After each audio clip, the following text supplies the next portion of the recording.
What's up, guys? Comics Kid 2099 here. I want to talk to you about a TV series that I recently finished watching, Birds of Prey. This is a TV show that aired on the WB channel about 2002 to 2003, I think. Only ran one season, 13 episodes, and this is based on a superhero comic that was created by Gail Simone, and for the most part, it has the same premise as the superhero comic. It does tweak a few things. I've never really read the Birds of Prey comic, so I'm not going to be comparing this TV series to the comic book or anything like that. But the premise here is that Batman's daughter, Batman and Catwoman's daughter, fights crime with the former Batgirl who was crippled 7 years before the series began, and now she fights crime as kind of a superhero coordinator and trainer, Oracle. And then Huntress and Oracle, they have been fighting crime together for some time, and then there's another character, Dinah, who kind of comes into their lives in the pilot episode, and then from that point on, they kind of fight crime as a superhero family. And like I said, 7 years before the series began, Oracle was crippled by the Joker, and that kind of is what ended her career as Batgirl, but as in the comics, she refused to let that stop her from doing superhero stuff, and that's probably why, in this series anyway, Oracle is my favorite character here, and I'll get to that a little later. Also, on the same night that Oracle was crippled, Catwoman was murdered by someone who was hired by the Joker, and we later find out who that is. I won't spoil it here in this video, and like I said, or I don't know if I said this or not, Huntress, she's the girl who's fighting crime with Oracle. She is the daughter of Batman and Catwoman. And on the night that Oracle is crippled and Catwoman is killed, Batman leaves Gotham, or as the series is called here, New Gotham.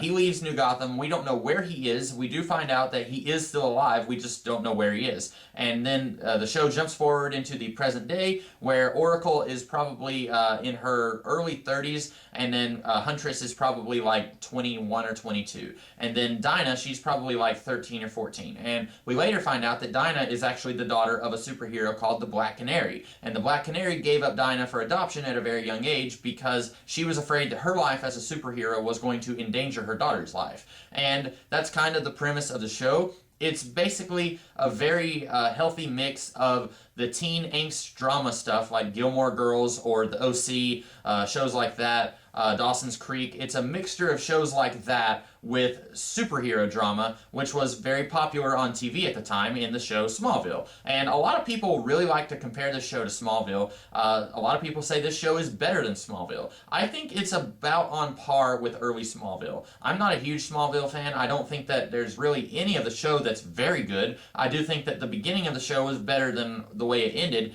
but the big thing that Birds of Prey does better than Smallville is that it's not afraid to be a superhero show. In the first episode of this series, you have Batman in costume, you have Joker who looks like the Joker, you have Batgirl in costume. After that, it kind of gets a little wonky because for some reason Huntress doesn't wear a costume, she doesn't wear a mask. That's a little weird.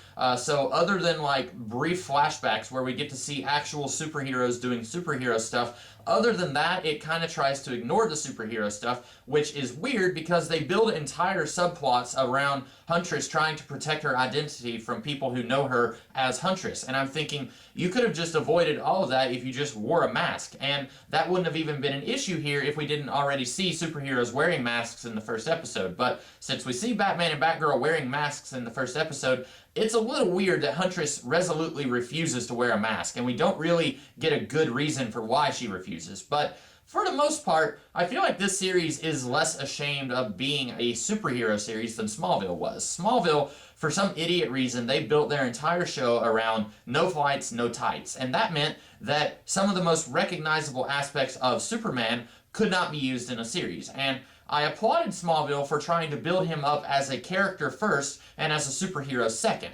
The problem is they were still sticking to this no flights, no tights concept 8, 9, 10 years into the show when they've already developed the character of Superman, and they should be showing that yes, he is a superhero. But whatever, I'm not here to review Smallville. So this show, for the most part, less ashamed of being a superhero show. It seems more willing to embrace the superhero roots. It is still a little bit Smallvillian in that some of the characters in the present day stuff refuse to wear superhero costumes. Really, it's just Huntress, and I don't really understand that. Again, probably so that they can showcase the fact that this is a TV show about hot, young, pretty people, and we don't want to cover up their sexiness with a superhero mask. That's probably why they did it in the show, but there's not really a good in-story reason why Huntress refuses to wear a mask or costume.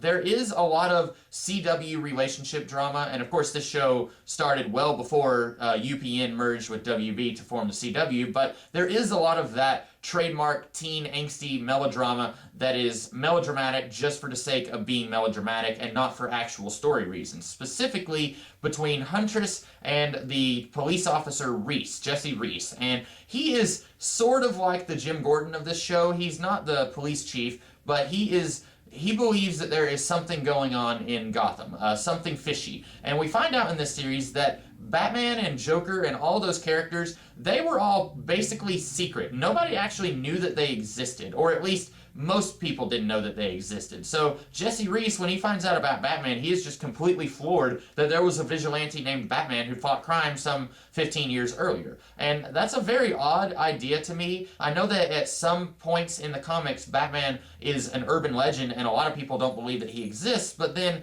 there's other times where it's like, how can people not know that Batman is a thing? And that's really hard for me to wrap my mind around, but you know, it's not a big deal since Batman is not a character in this show. He's just kind of part of the backdrop so that this show can exist. But you've got Jesse Reese, who is kind of sort of got this love interest thing going on with Huntress, but like I say, a lot of their relationship is just them kind of whining about we can never be together for reasons X, Y, and Z. And 99% of the time, those reasons are bogus. And I will say, they start acting a little bit more like adults towards the latter half of the series, but at the very beginning, they both are acting very childish, very adolescent, all for the sake of melodrama so that people can be like, ooh, melodrama, even though that sort of thing is really not very good. Like I said, Oracle is my favorite character in this show. I really, really did not like Dinah. She was very annoying. She is kind of like, if you ever watch the Brady Bunch, and you know, you have the typical Brady Bunch, the 6 kids and the 2 parents and the maid, and then much, much later in the series run,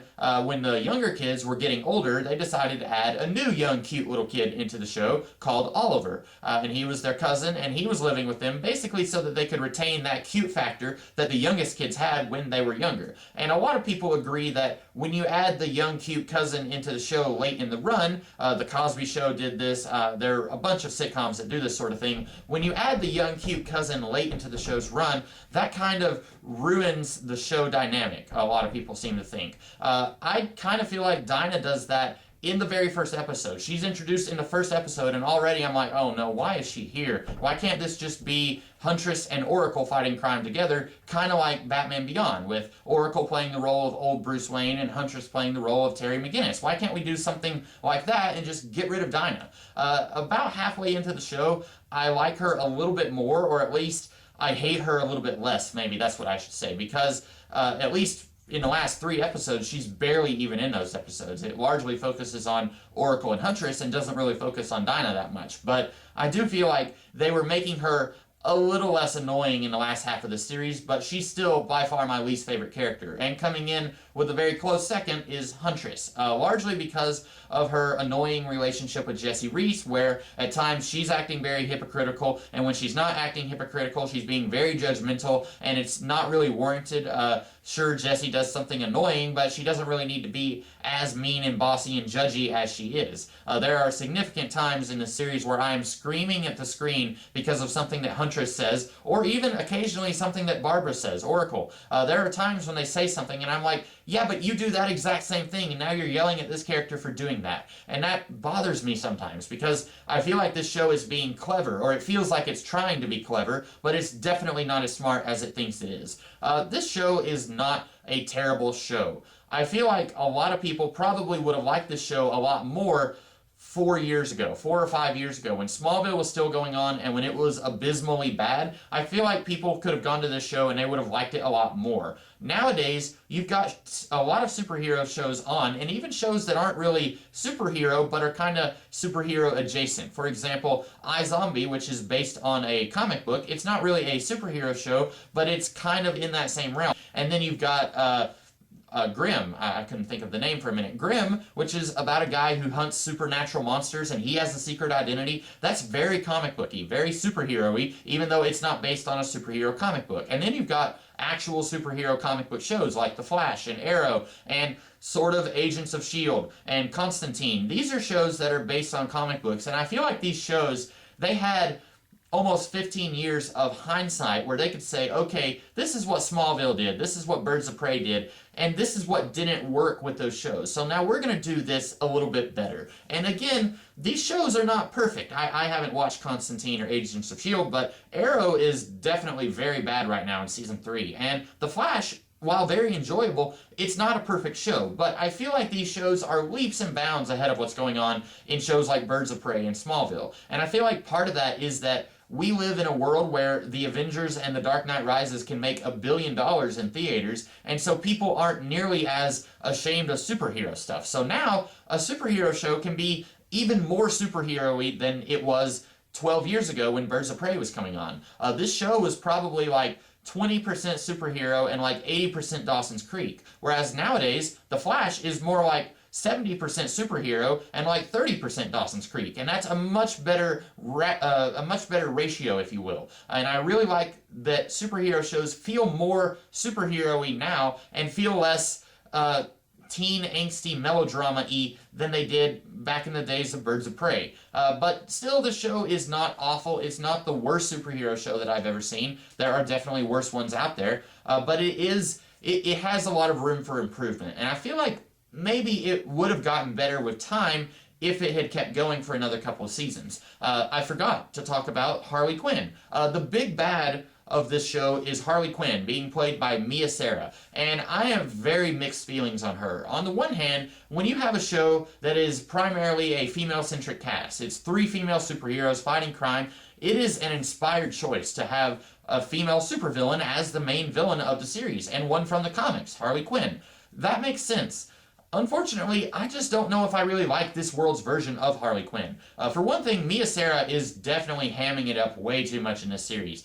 She feels like one of those actors who, when she finds out that she's going to be in a comic book show, she has to act really silly and just be very terrible at acting in order to do it. She feels like, well, it's based on a comic book. Comics are for kids, so I don't have to bring any dimension to this character. I just have to be silly and act very cheesy. And that's what she does, and I really don't like her portrayal of Harley Quinn, and I feel like potentially I could have liked the portrayal of Harley Quinn if somebody had done it with a little bit more seriousness. She can still be crazy, but she doesn't have to be campy and goofy. And I feel like that's what Mia Sara is doing. But I still like the idea of Harley Quinn being the big bad for this series. I think that's a very interesting idea. She's only in like 4 or 5 episodes of this series. She's not in a whole lot. This is a 13-episode series. Most of the middle of the series, she's not even in at all. Towards the very end of the series, when they're wrapping everything up, and Harley Quinn shows up, I'm like, oh yeah, she's in this series, isn't she? But that's all I had to say. I didn't want to forget to talk about Harley Quinn. This show is okay. It doesn't feel like I'm giving it a glowing recommendation, and that's because I'm not. There are better superhero TV shows out there. Even today, even the shows that are not really great, I feel like I would rather watch Arrow Season 3 than Birds of Prey at times. And then if I went back and watched Arrow Season 3, I would regret that immediately, and I would go back to watching Birds of Prey. But this show, it's not as good as some of the shows that you have going on right now, but if you have never watched any of the superhero shows that are going on now, you might like this a lot more. That's all I have to say about the Birds of Prey TV series. I hope that you guys liked my review, and if you did, be sure to like, share, comment, and subscribe, and I will be back later in the week with a different kind of video. So until then, I'll see you guys later. Have a great rest of your day.